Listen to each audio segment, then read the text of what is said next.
Aujourd'hui, je vous parle de ce petit livre, le guide de l'huile de coco. Et un livre complet sur l'huile de coco. Encore quelque part quelque chose d'étrange. Pourquoi consacrer 200 pages à un produit comme de l'huile de coco? Alors, une des raisons, c'est que cette huile a souvent été décriée. On parlait d'acide gras saturé en disant forcément c'est de l'acide gras saturé qui est très présent dans cette huile et donc du coup c'est pas bon. Voilà, on partait de ça et du coup ce livre a été fait pour, entre autres, établir les vérités sur l'huile de coco avec ses avantages. Et ils sont nombreux, comme cité dans ce livre. Donc, bon, le livre démarre en faisant bien sûr la part des choses entre les acides gras saturés, les monoinsaturés, les polyinsaturés, etc. Parce qu'effectivement, on a eu tendance à mélanger un petit peu les choses. Donc, la séparation est bien faite pour expliquer tout ça. Et en finale, l'historique aussi est fait pour dire d'où ça vient, quoi. En 1955, il y a eu des études faites qui ont été, on va dire, un petit peu orientées. Entre autres, pour tester, ils ont pris des biscuits et des gâteaux et des pâtisseries comme source de graisse saturée. Franchement, c'est pas comme ça qu'on peut traduire les choses, puisque ce sont des produits transformés, cuits à haute température, etc. Donc, comment conclure après, effectivement, de manière large. En tout cas, quand on va parler d'huile de coco ici, on va parler d'huile vierge et non cuite la plupart du temps, en tout cas au niveau des analyses. Donc, en tout cas, en 1955, les acides gras saturés ont été accusés de favoriser les maladies cardiaques. Et ces études ont été prises en référence un peu partout. Ça a été suivi d'autres études dans les années 77 avec à peu près 2000 personnes étudiées et on a conclu des choses qui ont été appliquées à des centaines de millions de personnes. Donc effectivement, par exemple, les oméga 6 restent des huiles qu'il faut limiter. Ça c'est pareil, c'est bien expliqué dans ce livre-là. Après, ils ont regardé bien sûr l'utilisation de cette huile de coco dans les différents pays. Il faut savoir que par exemple en Amérique centrale, ils boivent de l'huile de coco à la tasse pour se soigner. Donc les propriétés thérapeutiques de cette huile sont connues depuis longtemps dans beaucoup de pays, que ce soit au Nigeria, en Chine, en Inde. Et puis, après, les lobbies du soja américain sont arrivés, comme cité dans ce livre, et leurs huiles hydrogénées. Donc là, on est dans des huiles transformées. Tous les principes actifs sont complètement chamboulés.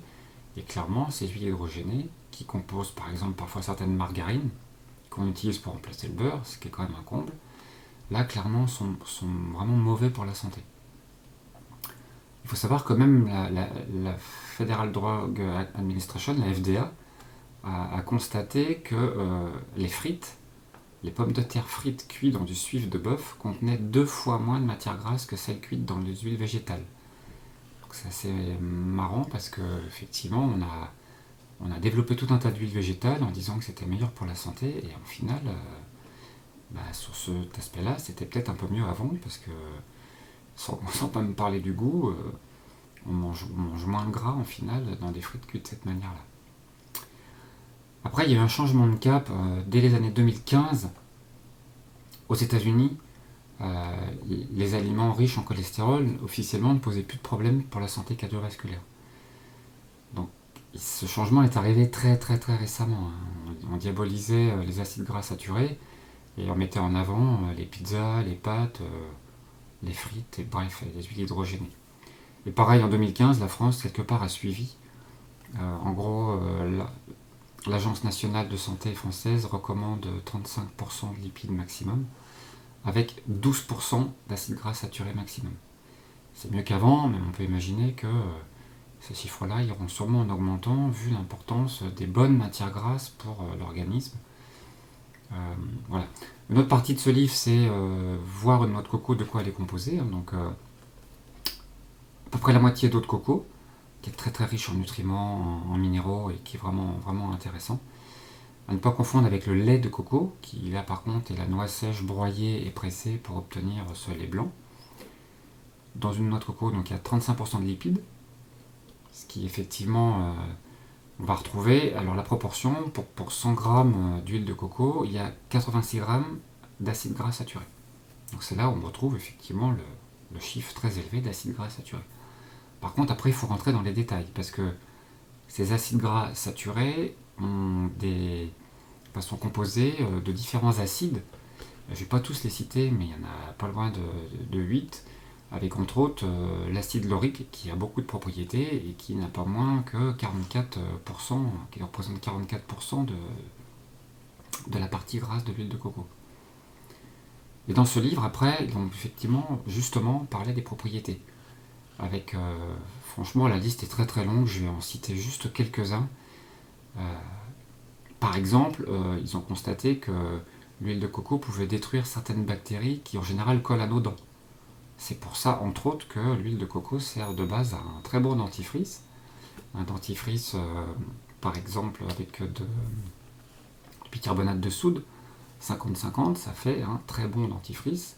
Et là, on ne se pose plus de questions de savoir s'il y a du fluor et d'autres types de produits rajoutés nocifs. Partant du principe qu'effectivement, en plus, on a réellement un nettoyage local au niveau des dents intéressant. C'est aussi utilisé pour les soins de la peau, comme dans beaucoup de pays, que ce soit des infections locales ou autres, pour les cheveux. Donc dans tous ces acides, il y a des propriétés antivirales, antifongiques, antimicrobiennes, et aussi immunostimulantes, ce qui est quand même loin d'être négligeable. Côté cancer aussi, justement, on en parle avec le fait que cette huile aide à produire des corps cétoniques qui du coup vont pouvoir agir en limitant tout ce qui est circulation de sucre dans l'organisme. Donc ça peut être utile dans certains cas aussi. Les chaînes de cet acide gras saturé sont des chaînes en fait plutôt réduites, ce qui fait aussi une caractéristique intéressante. Comme quoi, acide gras saturé, c'est pas un grand sac dans lequel on peut dire c'est pas bon. Et les choses sont rarement aussi simples. Et du coup, ces chaînes réduites font qu'on a un apport plus faible en calories par rapport à d'autres graisses. Et en plus, la circulation dans le sang est limitée. Les graisses vont avoir tendance à aller directement transférer au foie pour être converties en énergie. Un petit chapitre sur le cholestérol aussi dans ce livre. Une étude aux Philippines montre que cette huile ne fait pas augmenter le cholestérol. Par contre, dans les études faites, c'était plutôt les produits animaux qui faisaient augmenter le cholestérol. Côté soins aussi, peut être utilisé comme démaquillant, comme lait hydratant, etc. Donc vous trouverez des petites recettes dans ce livre pour détailler les choses. En cuisine, donc ce produit est très intéressant, bien sûr, manger cru pour garder toutes ses propriétés. Il faut savoir aussi qu'en cuisine, il remplace aisément, on va dire, le beurre, voire les margarines, qui sont vraiment à éviter au sens produits hydrogénés, donc qui apportent réellement, là par contre, des produits nocifs. Le point de fumée de l'huile de coco se situe entre 140 et 175 degrés, ce qui est supérieur au beurre par exemple. Et du coup, on peut facilement faire cuire. Vous verrez ma vidéo sur le régime sénialais, entre guillemets, sachant qu'effectivement, il ne faut pas faire cuire très fort, même quand on fait cuire à la poêle. Donc rester juste au-dessus des 100 degrés, en tout cas en dessous du point de fumée, est vivement recommandé. Dans ce livre, à la fin, vous trouverez aussi des petites recettes. L'autocurry, tapas d'oignons, parmesan, il y a à peu près une vingtaine de recettes à la fin pour utiliser l'huile de coco. Avec aussi une petite recommandation de ne pas utiliser l'huile de coco par exemple dans les vinaigrettes ou des choses comme ça, puisque en dessous de 25 degrés, cette huile fige.